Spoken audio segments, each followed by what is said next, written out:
আবার আমি নিয়ে আসলাম বাইম মাছ। এই বাইম মাছটাকে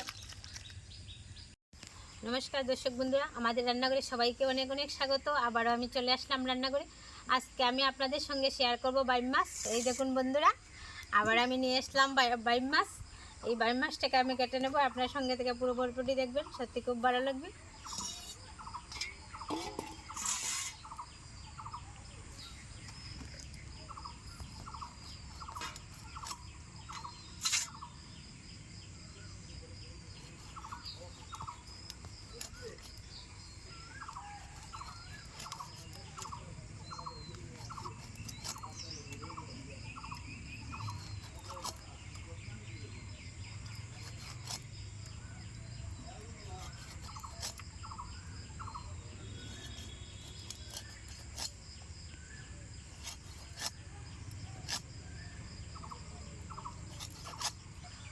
মাছটাকে আমি কেটে নিয়েছি, এখন আমি ভালো করে ধুয়ে নেব।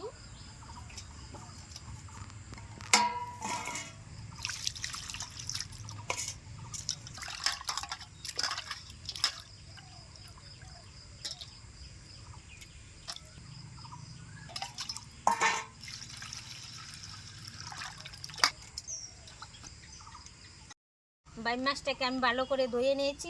এখন আমি সবগুলি উপকরণ দিয়ে আমি মেখে নেব।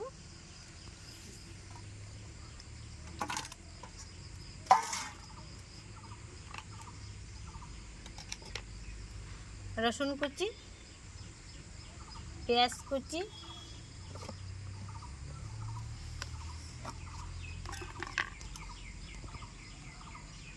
কাশ্মীর লাল লঙ্কার গুঁড়ো,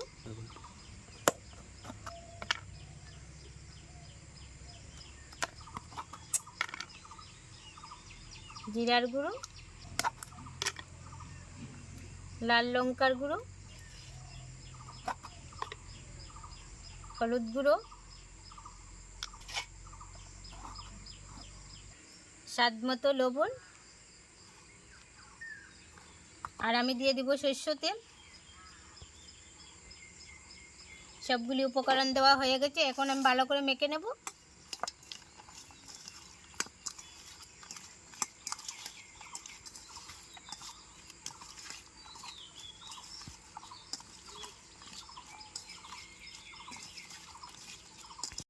আমি ভালো করে মেখে নিয়েছি, একটু সময় আমি ঢাকনা চাপা দিয়ে রেস্টে রেখে দেবো।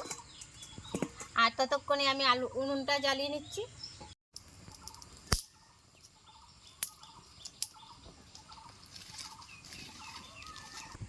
উনুনটা আমি জ্বালিয়ে নিয়েছি, কড়াই বসিয়ে দেব। আলুগুলি ভেজে নেব। দিয়ে দিচ্ছি সরষের তেল,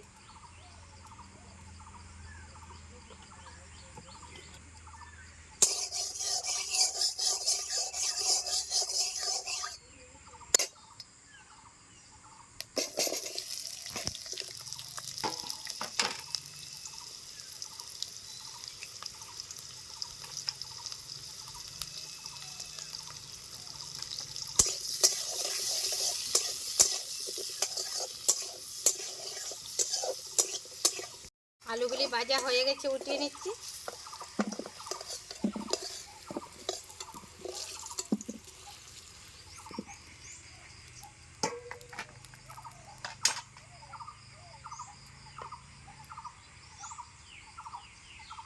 ফোড়নে দিয়ে দিচ্ছি তেজপাতা, পেঁয়াজ কুচি,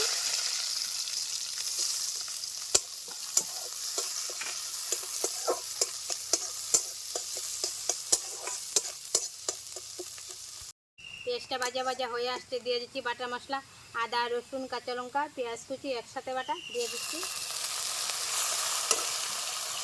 আর দিয়ে দিচ্ছি গ্রেট করা টমেটো।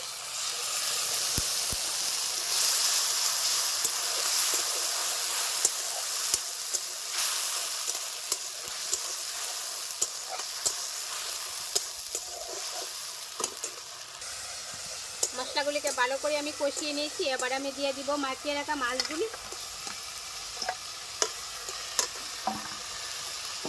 আর দিয়ে দিচ্ছি ভেজে রাখা আলু।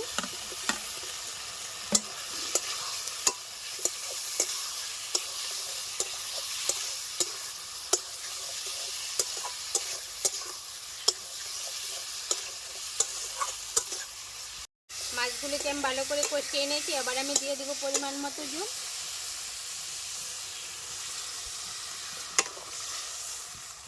বাইম মাছের রেসিপি হয়ে গেছে, গরম মশলার গুঁড়ো দিয়ে নামিয়ে নিচ্ছি।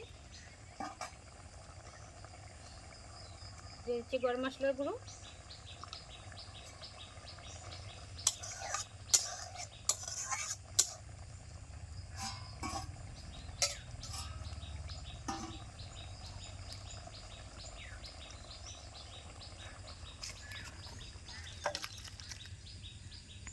বন্ধুরা, বাইম মাছের রেসিপি তো আমি বানিয়ে নিলাম। আজকের পর্বটি আপনাদের কাছে কেমন লাগলো? যদি ভালো লাগে আপনারা বাড়িতে একবার হলে ট্রাই করবেন আর চ্যানেলটি সাবস্ক্রাইব করে পাশে থাকবেন। নমস্কার।